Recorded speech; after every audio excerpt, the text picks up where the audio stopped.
অসমৰ সত্ৰভূমি সমস্যা পৰ্যবেক্ষণ আৰু পৰীক্ষণ আয়োগৰ প্ৰতিবেদন লাভ কৰিছিলোঁ আৰু এই প্ৰতিবেদনত অসমৰ সত্ৰসমূহৰ 15,288 বিঘা মাটি বেদখলকাৰীৰ কবলত আছে বুলি প্ৰতিবেদনত প্ৰকাশ পাইছে।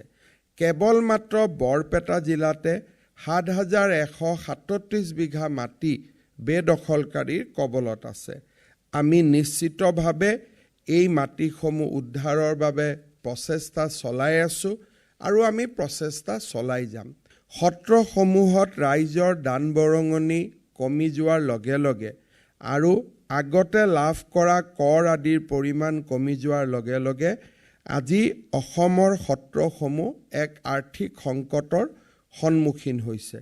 এইবাৰ বিধানসভাত এই সমস্ত সমস্যাসমূহ দূৰীকৰণৰ বাবে আমি অসম সত্ৰ আয়োগ গঠন কৰিছোঁ। সত্ৰ আয়োগৰ হাতত বিত্তীয় ক্ষমতাও থাকিব আৰু প্ৰয়োজন সাপেক্ষে সত্ৰসমূহক আৰ্থিক অনুদান আগবঢ়োৱাৰ অধিকাৰ তেখেতসকলৰ থাকিব। চৰকাৰ আৰু ৰাইজে সত্ৰসমূহৰ প্ৰতি সংবেদনশীল। সত্ৰসমূহৰ লগতে আমাৰ সত্ৰত থকা ভকতসকলৰ প্ৰতিও সংবেদনশীল।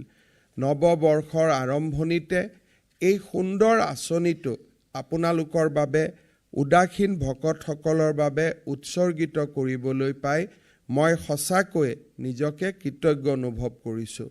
এই বছৰ আমি 1,500 টকাৰে আৰম্ভ কৰিছোঁ। পৰৱৰ্তী সময়ত ইয়াৰ ধনো আমি বৃদ্ধি কৰিম, ইয়াৰ আমি কলেবৰো বৃদ্ধি কৰিম, যাতে উদাসীন ভকতসকলে আৰ্থিক সমস্যাৰ সন্মুখীন হ'বলগীয়া নহয়।